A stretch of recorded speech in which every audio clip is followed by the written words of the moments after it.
the hall of justice. And here we go.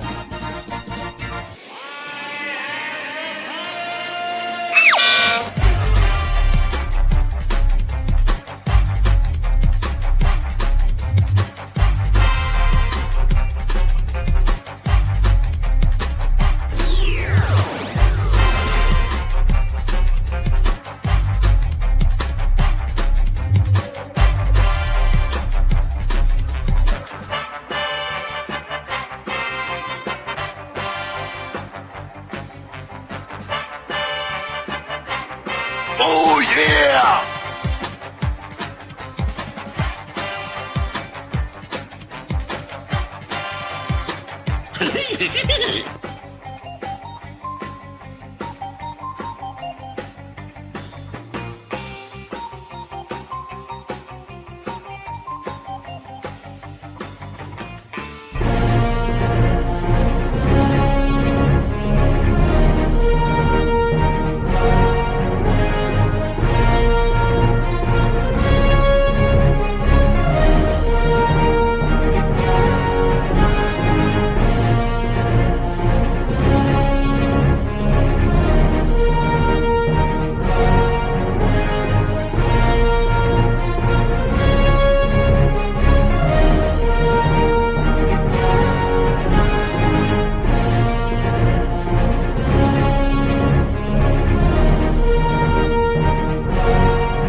Power, power, too sweet to be sour. We're funky like a monkey. You, yeah, baby. Space is the place and sky is the limit. We are the Angry Geeks, and sitting in for Stevie tonight is the one, the only, Mr. Zodiac himself, Joe St. Pierre. I am Louis Perry, and with me is, yes, we know it's you, Joe. Just wait a second. Wait your turn. We got to introduce Sophia. How you doing, Sophia? What's going on tonight? I am good. How are you? I do. You got. Oh, Annie's on the line. Hello, Annie. How are you? I'm rocking and rolling. I'm groovy. Joe, we got a topic. We got a guest here tonight that is working on a project. Has a project. All right. That is very close to you and me, both our hearts. We had many conversations about the subject. He's an award-winning guy. Okay, award-winning creator, and had to jump through hoops to get him on here. He was very important. And without further ado, now we all seen Planet of the Apes, right? Sophia, you saw Planet of the Apes, right? Some of them. So that's okay. It's okay. It's okay. It's all right. Now, Joe, you and I both. I mean, we saw the cartoons, we saw the TV shows, we saw the original. Now, Joe, when you're doing when you're doing your whatnot, your live sketches, yes. All the people that were watching that live stream. Now I jumped in, and who picked out the soundtrack that you were listening to like that? Oh my God. Yeah. On my whatnot, I play like various types of music. I just randomly select from my music app. And part of part of the music is the soundtrack to the first Planet of the Apes movie. And this guy is in the chat. Is that Planet of the Apes? Yes. Omnibuddy says, That's for right. talking about apes, that was a very sheepish response. Oh, that was talking about Sophia. Oh, anyway, without further ado, because we got a lot to talk to this cat about, and I'm super excited about this because I do have a lot of questions. Mr. Andrew E.C. Gatska. Andrew, what's going on, baby? How you doing? Pretty good. It's great to be here. You guys, I was unfamiliar with your show, but now what I've seen, this is going to be a fun time. Oh, wait a minute. You're unfamiliar. Okay, the show's over. Okay, thanks for being here, Andrew. Well, My God. I had no idea what kind of vibe to expect, and yeah, we're gonna have a good time. You mean Melissa, our agent, she didn't warn you? No, she did not. Oh my God, you're in for it, baby. You are like, dude, we're the cream of the crop. You're lucky Stevie is not here. And you are like, you're in for it, I swear. Holy moly. She really didn't warn you? No, she didn't. But, I mean, look, you guys have a lot of energy. I have a lot of energy, so I think this is going to be great. Oh, okay. Well, Ben Hellman comes in. First, Jay Kennedy says, sup. Look, it's Jay. Jay is another. Yes, Jay is another artist, and he is a RPG player. So that is, I'm sure we'll have some great comments from Jay. And Ben said, don't forget Great Big Gorilla. No, we won't forget Magilla Gorilla. But let me get to a question first. Mm-hmm. Now, pardon the pun, what this first question. Now, Andrew, do you prefer Drew or Andrew? Drew, please. Drew. Okay, so you got to pardon the pun. Drew, what drew you to this project? Where's your sound effects, Lewis? Come on. Oh, the sound effect, guys! Sound effects. All right, there you go. What drew you to this project? Remind me to talk to Melissa after this. I've been an Apes fan since I was a kid. And my mom introduced me to it because it was one of her favorite movies. And I used to watch the movies on the. I lived in New York, and then the ABC 4:30 movie, Channel 7. Yep, exactly. Yep, 4:30 movie. So that's how I got to see the first 4 films, and actually, I didn't know there was a 5th until like 20 years later. And I was like, "What the hell is this?" Because it was never on that. It was never part of the 4:30 movie. But I first noticed when I watched them on the 4:30 movie that there were lots of inconsistencies, and I figured, well, there must be more movies of this, and they just don't have the rights to them to put on TV. And I made up what must have happened in those movies. So, like, to answer questions of why Zaius is suddenly friendly with Cornelius Zira when he was going to put them in jail at the end of the first movie and suddenly he's their best bud. Why are they suddenly married? All these things. Where's Lucius? All this stuff. So for years, I just thought that was actually part of Planet of the Apes because I'd forgotten where I got that stuff from. Until I hit college and I started watching them again, and I was like, wow, I made up a whole bunch of BS here. And I was like, and I think it would make a great novel or two. So I pursued getting the rights to do Planet of the Apes novels in the early 2000s. The first book came out in 2011. It was called Conspiracy of the Planet of the Apes. And that took place during the first movie and told the story of Landon, the astronaut who disappears, and spoiler alert from a movie from 1968, winds up showing up lobotomized. So it follows his story instead of following Taylor's story. So a lot of the characters that are in the sequels are in there.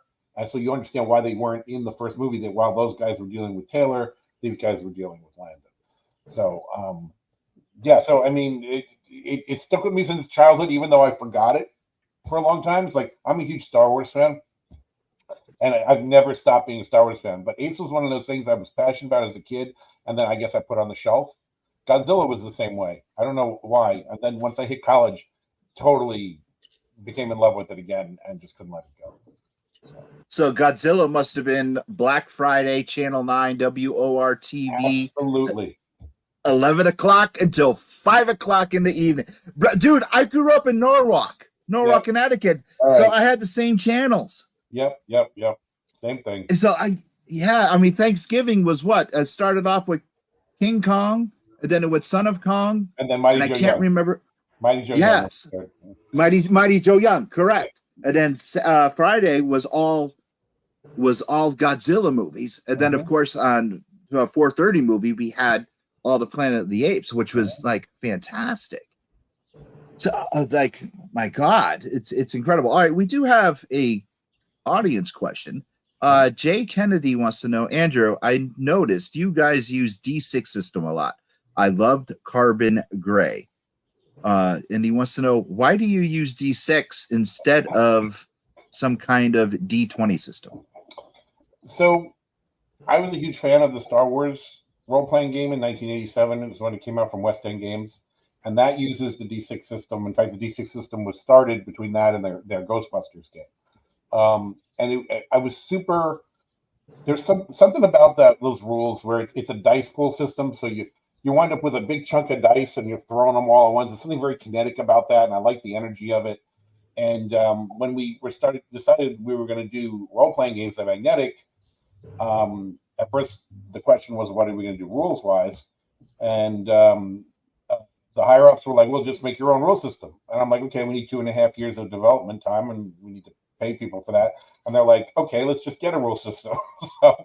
so I tracked down the guys who own West End Games, and actually turns out to be the guy who owns Drive Through RPG. We got a license from him to use those rules, and that's why we're D6. Awesome. Another question about POTA. What was the most challenging task to put Planet of the Apes into gameplay? Challenging task.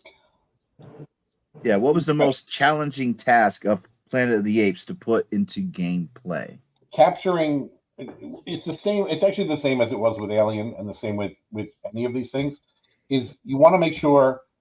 So we have the D6 system, okay, and Free League for Alien had their system, which also uses D6s, but it's not the same system, okay. And they use it for most of their games, and we're using the D6 for most of our games. And in both cases, is what do we add to the rules that makes people feel like this is a signature experience? So with Alien, Free League added the stress mechanic, which was what makes that game, because your characters start losing their shit. So the player who's sitting there saying, yeah, I saw Alien, I ain't scared. But you just rolled the dice and messed up. Your character is terrified and can't move. It really ups the tension. And for Apes, we needed to make sure that we were dealing with. Look, Apes. Most people look at it and think, oh, it's exactly what I thought as a kid. It's talking monkeys on horses with guns. I'm in, but it's more than that. It's social political commentary, and how do we work that into the stories so that you're basically dealing with these important issues that the apes are really mimicking the stupidity of a lot of things humanity has done over time, and yet still make this fun. So yes, that's the challenging part, because you don't want to be able to be like, oh my God, I watched the news and now I'm playing Planet of the Apes. No, it's not like that. So to deal with that, we created 2 modes. There's monkey on horseback mode, which is allows you just to have action and nothing else. Mm-hmm. And then there's thematic mode, which allows you to bring other stuff into it. All right. So what all that being said, it brings me to my next question. How far back in POTA lore did you go? How many hours? When you first decided to take on this project, how far back?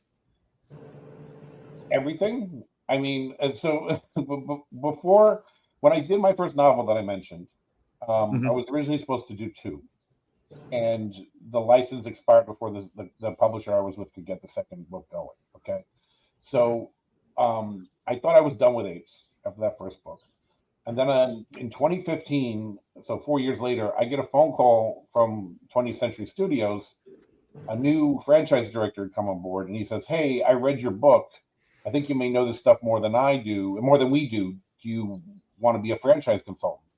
So, I mean, who says no to that? So, I came on to work on the timeline portion of the Bible for the internal Bible they have for Planet of the Apes, and they were encountering discrepancies between well, the animated series, they have cars and they don't have cars in the movies and all that stuff. Well, we'll get to that. I have a question about that, but okay. Sure. But so in order to make it all make sense, I actually drew upon something from the third and fifth films where they say time is an infinite highway with an infinite number of lanes. If you change your lane, you change your destiny. So I developed the first 5 lanes of the timeline, which we were able to plug everything into that we could.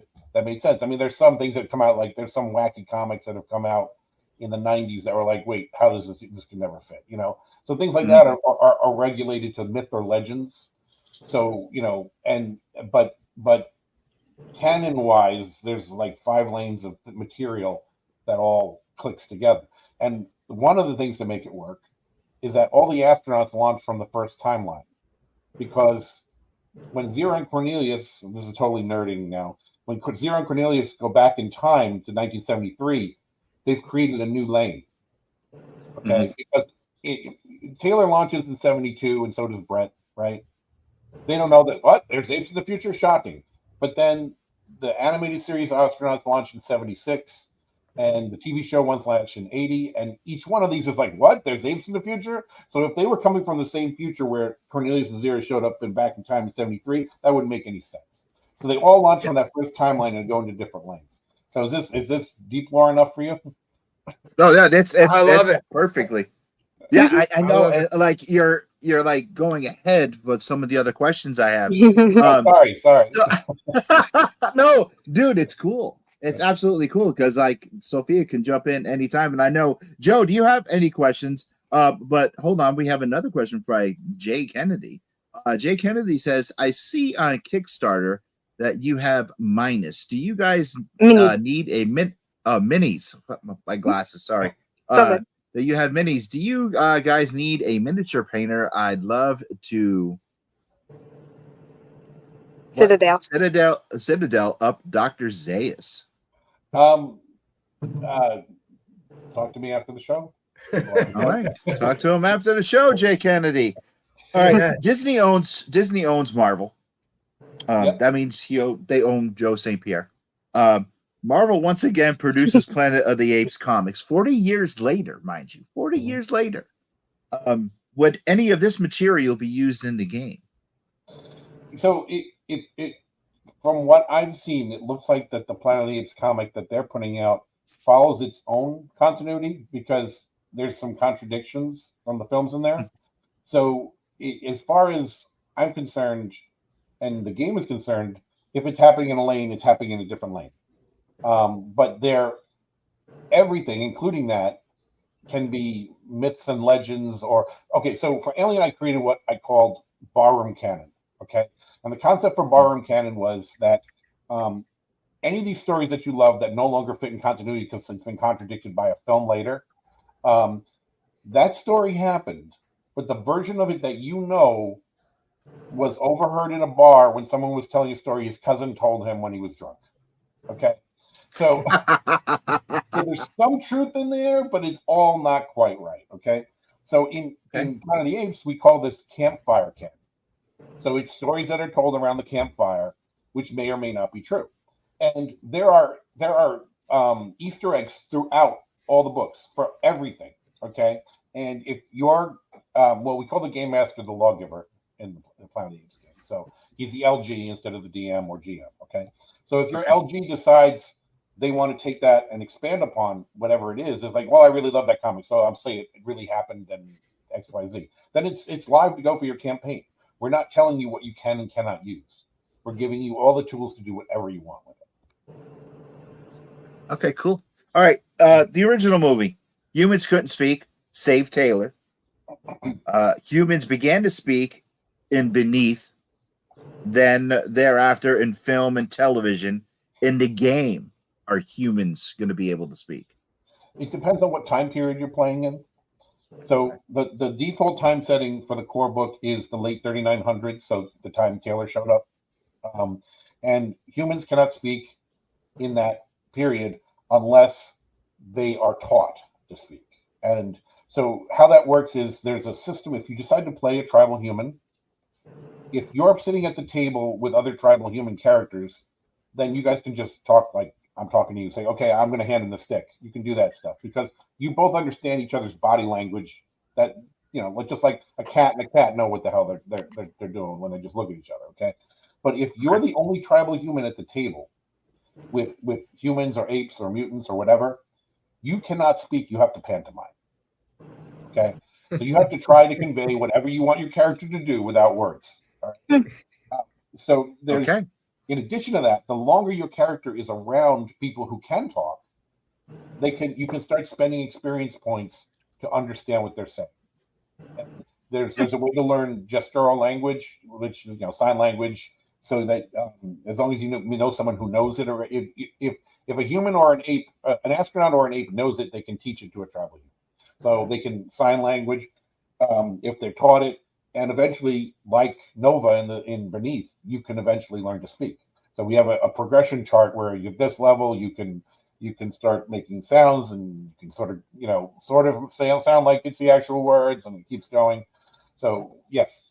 So now the TV series, the characters speak on the TV series. If you look at the clock in the beginning of the show, it's about 900 years before Taylor lands. It's 3084 or 5. I can't remember when Taylor lands in 3978. So at that point, humans were still speaking. The virus that killed the cats and dogs in the past also was mutating humans and apes, making apes smarter and humans dumber. Kitty. Sorry. Yeah, this is Adrian. He's famous. He's a playable character in Alien Heart of Darkness. Oh, that's cool. The first player whose character dies can pick up the cat instead. Aww. His agendas will get everybody else killed. That's awesome. Let me just prevent myself from being alive. So we do have, before we get to RBG overviews question, speaking of television, your thoughts on the cartoon and everything from this property being used in the game. I purposely made sure we could use everything. I love it all. Like the animated series to me gets a lot of bad publicity because the animation is kind of terrible. Okay, but the design work was done by Doug Wiley. Okay. I was just going to speak out of turn. Yes, the animation was horrible. Joe, do you agree? Do I agree? Oh yeah, but I think Andrew was going to say Doug Wildey was the designer or storyboard artist, and I could just sit there and look at his drawings all day long. So, you'd have this terrible animation where only part of the screen is moving and barely, and then suddenly you'll do a close-up shot, a reaction shot, and it's this detailed drawing that Doug did himself, and it's amazing. And then they go back to the no animation. And comes from photo reference half the time. And so he goes from photo reference to the animated look. And so, But, I love the series. Yeah, no, I dug the series as well. And it was very frightening, especially when they had the thunder and lightning and stuff like that. But the series reminded me of the Merry Marvel Hour. Right. When they used Kirby's drawings. And all you saw was the picture go across the screen. It was just insane.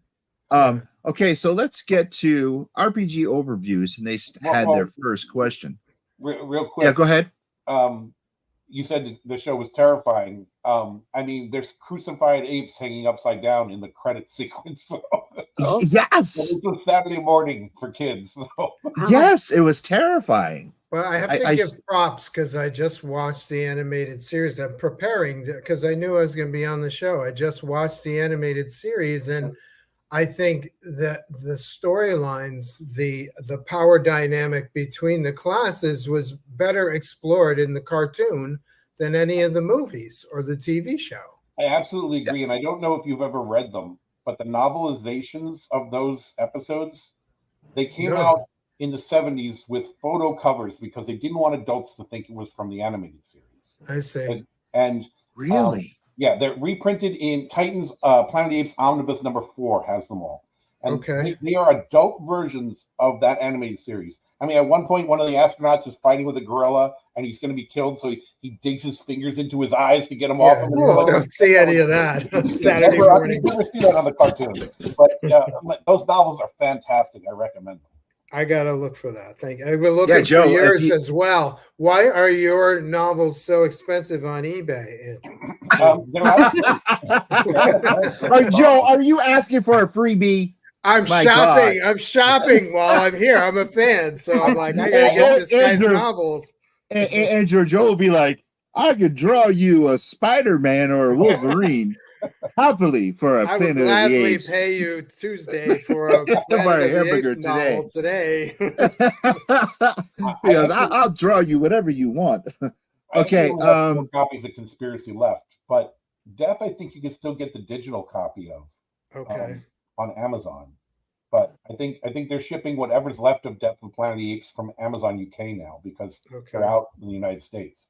And it was the Titan Volume 4. Yeah. So of course that's not on eBay. Oh, here it is. Okay. There it is. Yeah. So hopefully my books will be reprinted with the success of the game because we're at what? We're at $221,000 right now. So. Yeah, you're doing pretty good. 18 days left to go. So, congratulations. Thank you. RPG overview or something wanted to say something, and I kind of cut him off. I apologize. All right. So let's get to RPG overview. He wants to know, will there be stats for Taylor, Zira, Nova, etc. found in the book? Absolutely. They're in the ANSA file source book. The core book gives you everything you need to basically set up the time period and create the Planet of the Apes for you to do what you want with it. The ANSA book is a detailed source book of the first 5 movies, including the different time periods from the movies, so you can play in all the periods. All right. This next question is for Drew. But I want to bring it up to Sophia as well, and I want to bring it to Joe and our audience members. So you guys, please put it in the comments. But Drew, this was actually approved, and I can't believe it got approved. What's your ape preference? Chimp, gorilla, or orangutan? I don't have a preference. I can tell you that's the thing. I can tell you who my favorite character is. So, Yeah. I mean, does that make me like maybe it means I like gorillas better? I don't know. But because honestly, my favorite character is a character that I actually created for my novel Conspiracy, and then he follows up in Death. His name is Mungwort. Actually, that's funny. I'm not sure it actually works because he's half chimp, half gorilla. How does that work? Well, that actually is explained in the RPG how that works. So, okay, that sounds like a no to me. So basically, because he doesn't fit into what was the quota system.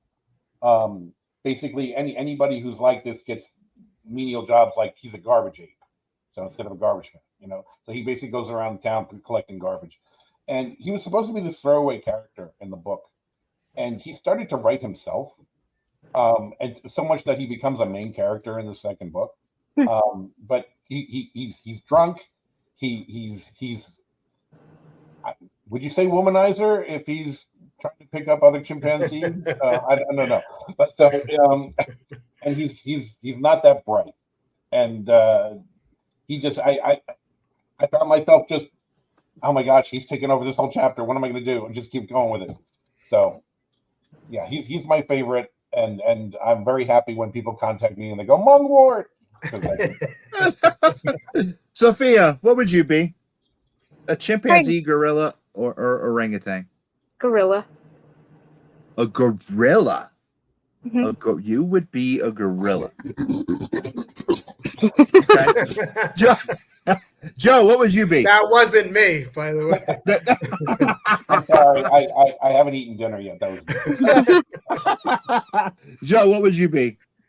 I guess if I wasn't an artist, or a creative type, I'd probably be a scientist. So I'll go with the chimpanzees. How about you? Okay. I would definitely be a gorilla because I can see you. love Urko. Urko was my favorite, Urko. man. Claude Akins, all the Oh freaking no, way. Urko is Mark Leonard. That's right. He was Urko's Mark the Leonard. TV Excuse show, me. yeah. Yeah, Yes. Claude Akins was Aldo in the. Yes. Excuse me. Yeah, I stand corrected. But no, the only Fox good Dad human was is a dead human. gorilla. The gorillas have the best costumes, though. Yes, they did. Love the helmets and stuff. Great. Well, The color. the most frightening thing that I could, after I saw the first film and got to understand it, I would not go. Now, Joe, we had this conversation, and Drew, I will tell you, I would not go near a cornfield. I was that. Joe, we talked about that. Joe, you were here for dinner, and we had this conversation. Yes. Yes, and We've had a lot of POTA conversations. Oh, we did. And Andrew, I would not go near a cornfield until I was at least 8 years old. I was petrified. That's classic. Now, Sophia's like, "What the hell are you talking about?" And the very first time you see the apes, they were chasing humans out of a cornfield, and it was the most terrifying thing a 5-year-old little boy can ever see. It was terrifying. And I mean, mind asking how old you are?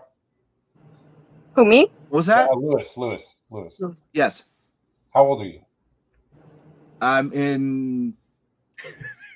I'm in my 50s. Okay, yeah, I just turned 52. Okay, so I'm wondering if I'm you were older watching than the you. same- Oh my god! I'm wondering older if you were than watching him, the same thing at the same time. Okay, so yeah, it was terrifying. I was born in '68. 72, so a little Yeah, ago. okay. It terrified the shit out of me. And when we used to come from Norwalk up to Wales / Brimfield, Mass, so my dad could visit his cousins. My mom, they lived, their farm, their trailer was across from their cornfield, and I was like petrified. Perfect. And my mom would sit there. Yeah, my mom was like, "It's okay." I was like, "No, it's not okay. I am not going outside." No. You're lucky I No, wasn't because your that father, shit's- because I would have bought a gorilla mask and Oh out yeah, of the totally. cornfield. Or start well, I whacking. got a gorilla. Start I whacking got a gorilla back up. the corn I just stalks. think Yes. of Jurassic Park with the Velociraptors.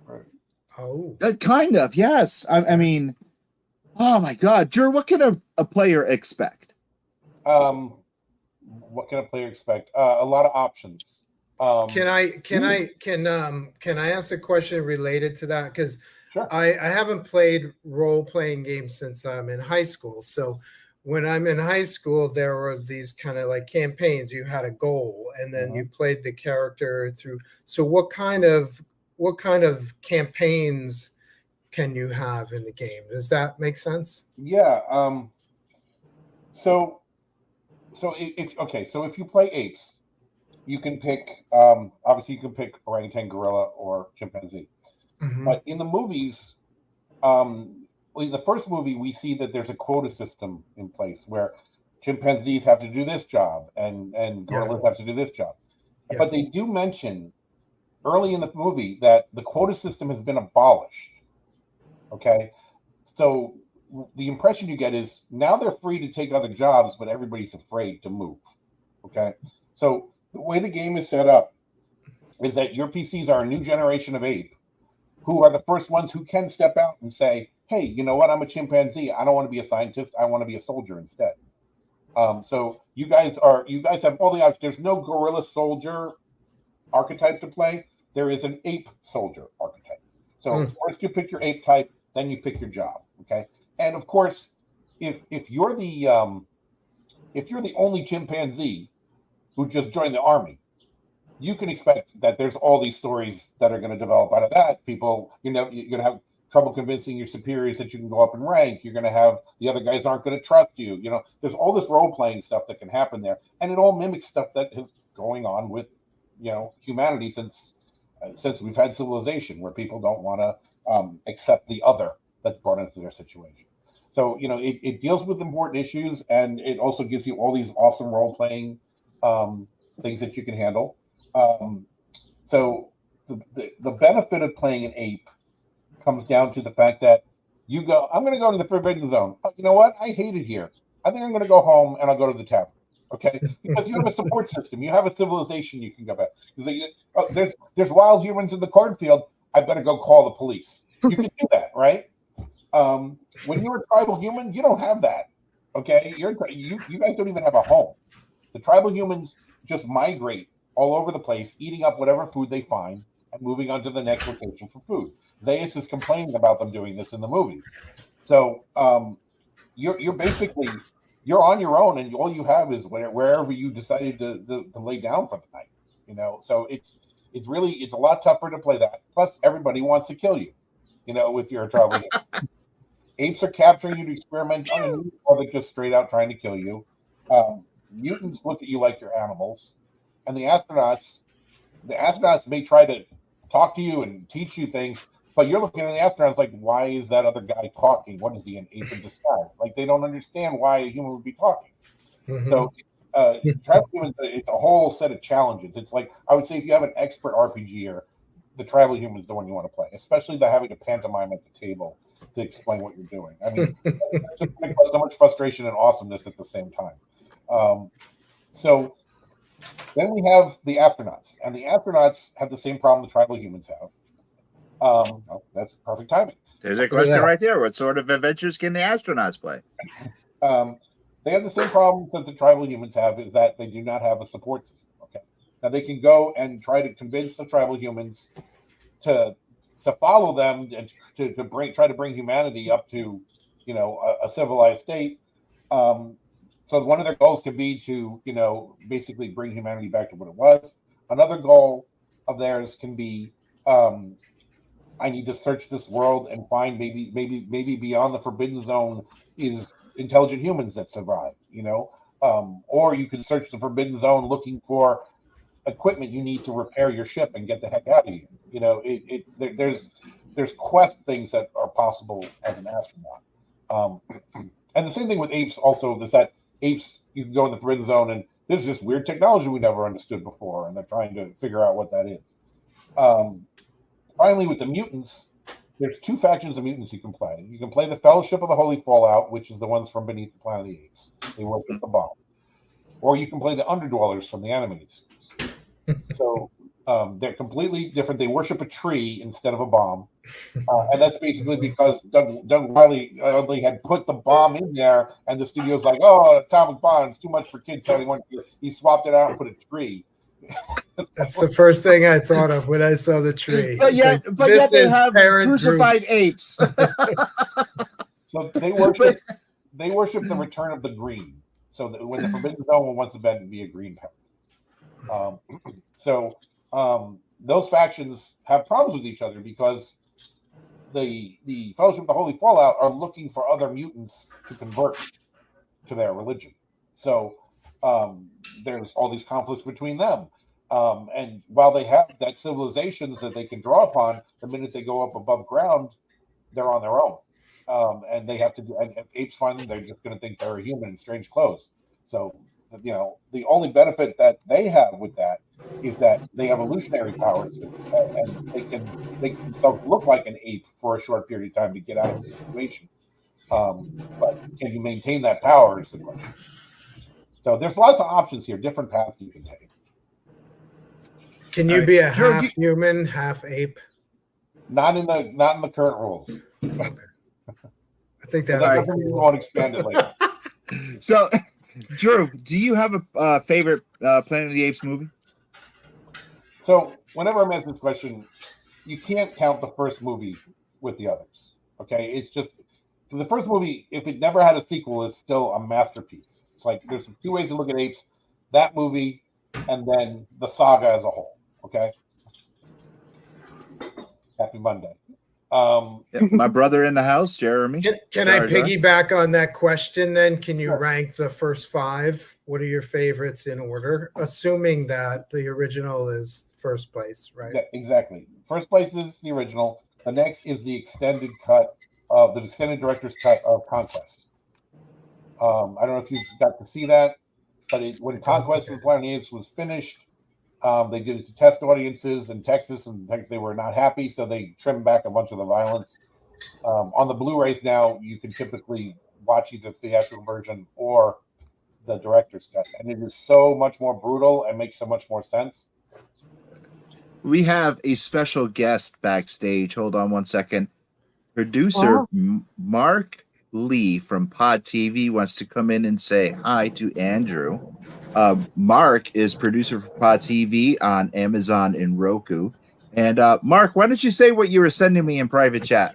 No, just saying that in my mind, the original is always the best. So that's what I thought of Planet of the Apes. I haven't seen a lot of the remakes, but I'm not a big fan of remakes in general because sometimes in TV shows, if you follow those, like I'm trying to figure out why we're doing a remake of The Love Boat and the Fantasy Island and all along those lines. So I'm a bigger fan of the originals and all in that space. So even when one of the bosses show up, I get nervous. I was like, uh-oh.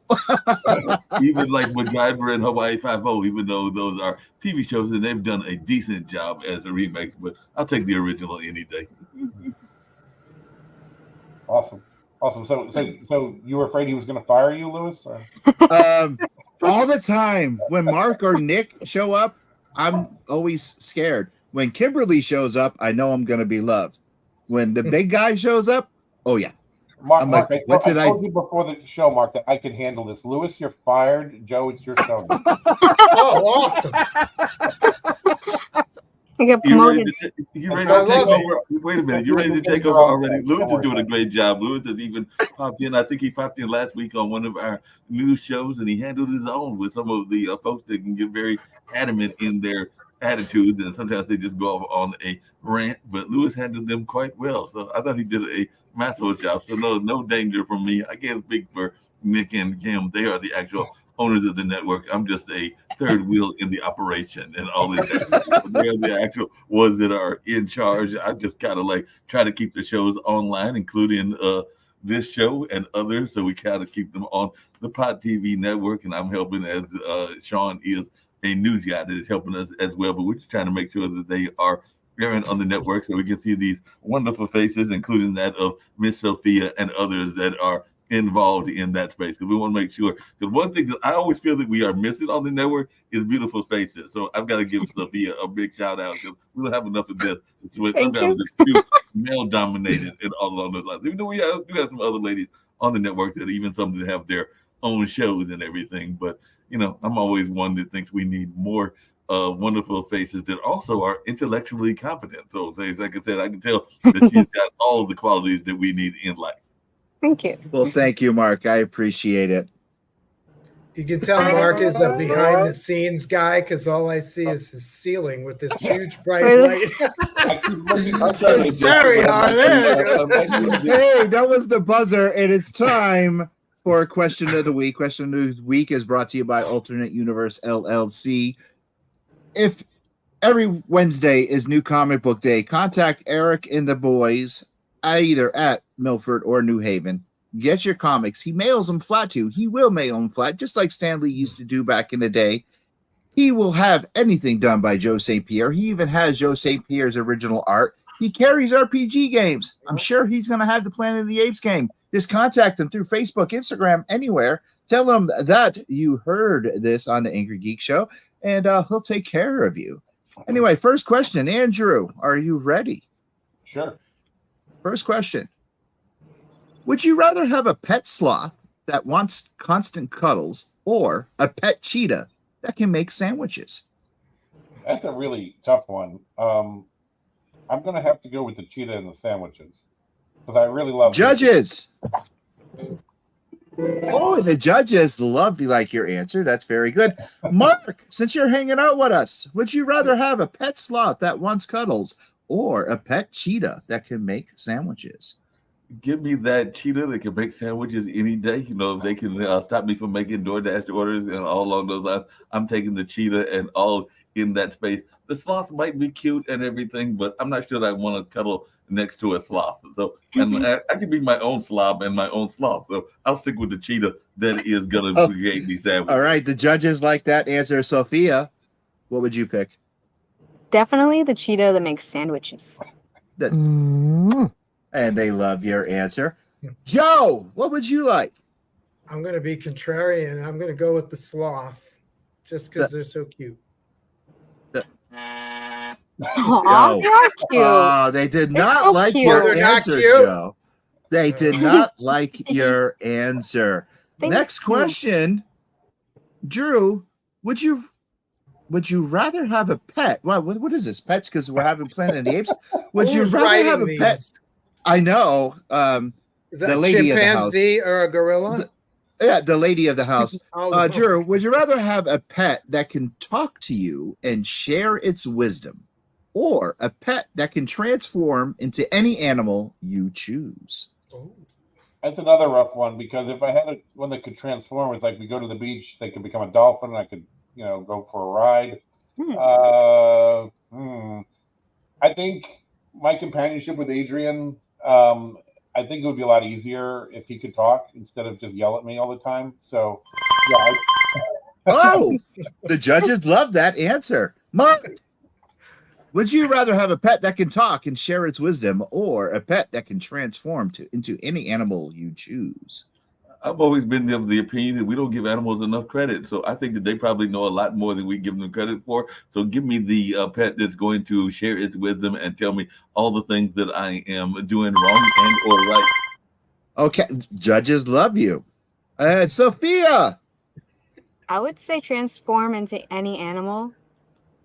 Yeah. Oh, okay. They like it. Joe. I'll go with what would your answer be? Transforming animal too, just because I can't. I'm kind of the opposite. I can't imagine a pet having a lot of wisdom. Oh. Oh, Joe, they're saying that you have a boring answer. I'm getting zonked again. Who's the judge? I need to pay them Oh off. my God, I don't know. Anyway, we're running shortly out of time. So, Sophia, last week your sound effect didn't work. So, what is news? What Sophia? Gentlemen, Sophia's going to read a news story, and we have to figure out if it's real or if it's fake. Sophia, please. Hello. On today's news, animal control officers in Michigan are struggling to capture an elusive peacock that has been on the loose for a few days. The peacock was discovered on Monday as the student was driving to Valley Lutheran High School in Saginaw County. The director of the Saginaw County Animal Care and Control Center said that the student decided to bring the peacock to school to try and find the owner, but the peacock got away. Animal control officers also almost captured it Tuesday morning, but it escaped again, leaving the officers with scratches and a tree climbing experience that we need to get some training on in the future. The center is now seeking donations for a goal of $150 animal capture net. Citizens have been trying to capture this bird as well, to no avail. The identity of the peacock's owner remains a mystery.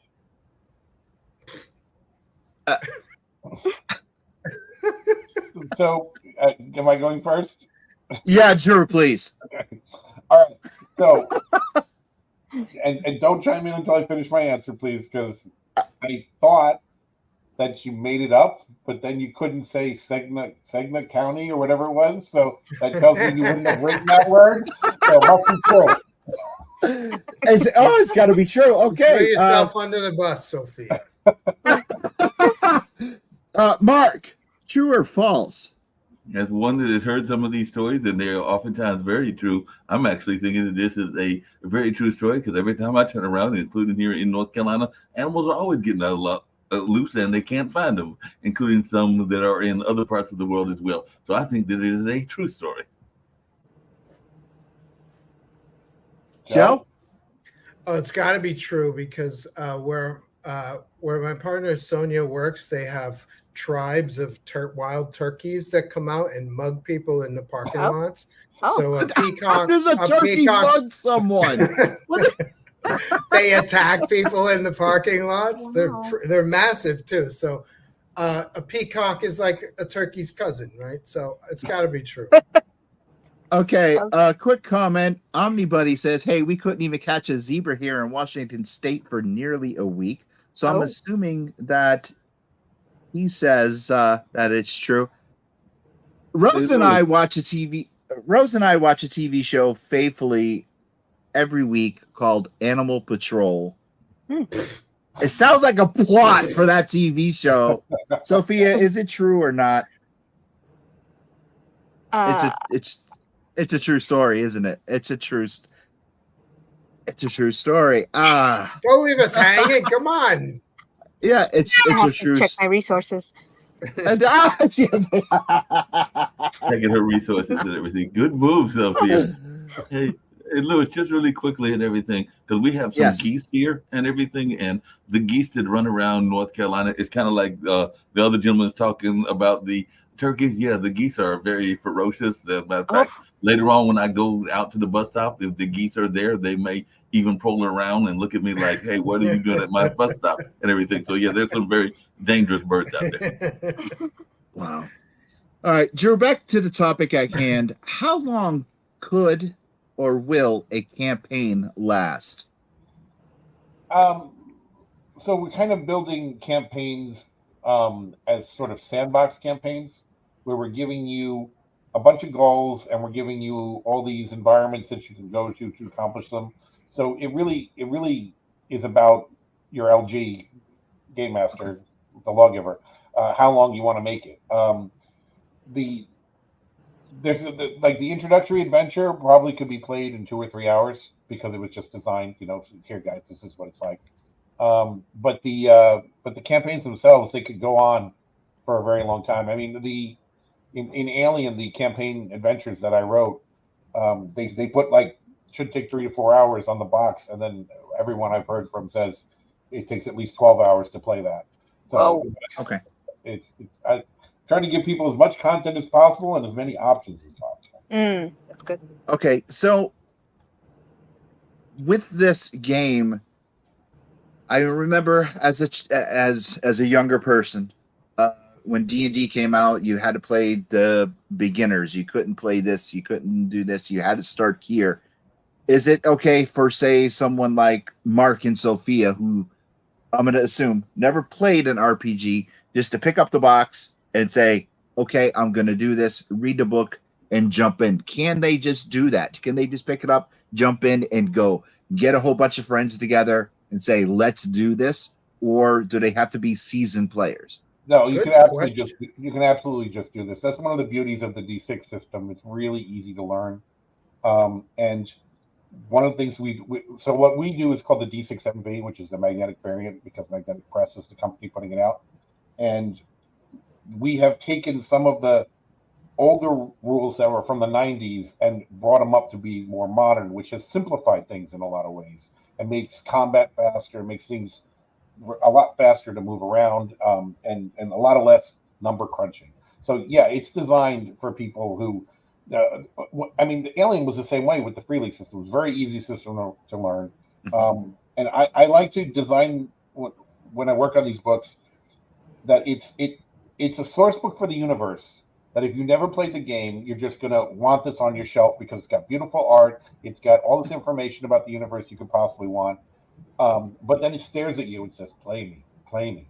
And so when you pick it up, you can easily understand what's going on. And then next thing you know, we've got another player on our hands. So that it's just amazing. Now, speaking of the art, whose choice was it to get that artist on board? I mean, the art is fantastic, but whose choice was it? Well, we have 3 artists.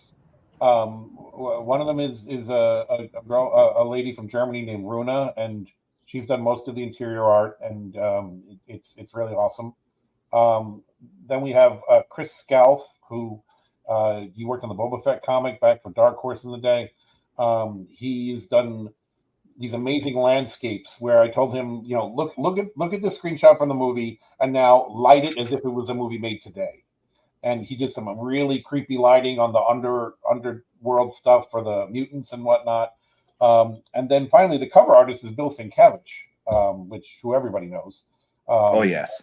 And so when I did my first Conspiracy of the Planet of the Apes novel, it was an illustrated novel, and Bill was supposed to contribute a painting to it, but conflict in schedules made it not happen. When my second book came out in 2018, Bill was on board to do it then, but then the publisher was like, "Oh no, we're not going to include paintings this time."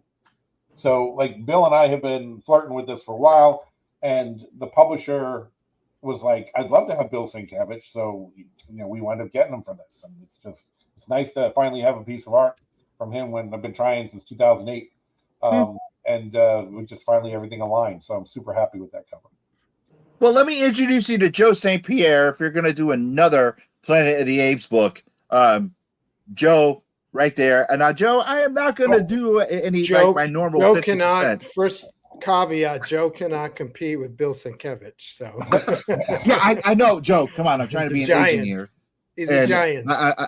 I'm trying to be an agent here and get you 50. Get my 50%. 50%. Drew, let me introduce Joe St. Pierre. Wait a minute. Hold on a second. 50%? No agent gets 50%. I've done agent work. Nobody gets 50%. What are you trying to do? I forgot you were here, Mark. I totally forgot Mark was here. Hey, look, we have another comment. RPG Overviews says, Drew, are you still working on a new Alien book, or is Planet of the Apes your RPG your new focus? Saved by the Bell. I want to take the previous thing that popped up about Shane Molina first. I totally forgot. Okay. Yes, Shane Molina is done the amazing ship cutaways that we have and done all our weapons illustrations. He's crazy in all the good ways. Okay. Like he just like gets in there and does such amazing detail on them. I don't know if you go to the Kickstarter page, you can see we have the Liberty spaceship from the first movie, and there's its parts are cut away, so it's like an exploded view where you see where the engine parts are and everything like that. He does amazing stuff. For the other question, what was that again about Alien? He wanted to know if you're going to do another. Are you still working on another book, or is Planet of the Apes your new focus? So I can't tell you what's happening with Alien next, because part of it has to do with the fact that there's a new movie and a new TV show and all this stuff. I can just tell you that if the opportunity arises for me to work on Alien, I would absolutely grab it. So that's all I can give you right now. Okay. We are just about out of time. The Kickstarter has been. Question? Yeah, absolutely, Joe. Go ahead. I could do this all night, so I'll try to keep it quick. I'm looking at your miniatures, and there's the snake creature. Is that from the animated show? That is the sea serpent from the animated show. Absolutely. No kidding. Isn't that cool? And so are you going to do the giant gorilla as well? I think his name is Sigor or something like that. There's information about it's Kygor. Kygor is explained in the RPG book. Oh, okay. So there's a big section on him in the ANSA files book, the source book. So. Okay. Hey, Lewis, I know you're going to get on out of here, but as y'all can tell, because I am at my Cultural Arts Center, because that's the other place that I sometimes do these shows from and everything. Mm-hmm. Is there some way that we can sneak some African drumming into the movie and all along those lines? Because that's what y'all are hearing in the background. So I want to know, is there a possibility that I can tell my drummers when they come down that we can sneak it into the movie or the game some kind of way? I don't know what the apes would do. Maybe they played the instrument or something along those lines. So can we sneak it in there? We can do anything on this show, right? Yeah, they can do anything here. I'll add it in before I upload it to the network, Mark. Okay, the Kickstarter has been fully funded, and it was in record time. When is the game going to be available on the shelves for people to buy it? Is it already available? When is it going to be there so people can get it and start playing it? Get it on their shelves so it can talk to them and say, play me, play me, play me. So we can go back in time, have your Friday night game night, Saturday night game nights. Everyone just get down and dirty and play it. So the books are done. It's not a Kickstarter where we need the money to make this happen. It's a pre-order, you know. Okay. Thank you. My favorite kind of Kickstarter. I think unfortunately a few bad apples have ruined a lot of the reputation of Kickstarter by never producing. And we made it clear from the start, we don't want people to think that. We're going to be ready to go. So we're going to, the plan is to start shipping from, I believe it's from Hong Kong, in September or early October, somewhere in there. So that's when people will start getting their books. Everybody will have their books no later than December, unless there's a shipping accident where a boat sinks or something like that, No. Which we cannot control. Retail, you're looking at February or March. So if you back this, you get things first. You also get a lot of stuff that's not going to retail. There's all the add-ons are exclusive to this. The miniatures will not be at retail. You can either buy them here, or if there's any left, buy them direct from Magnetic when it's done.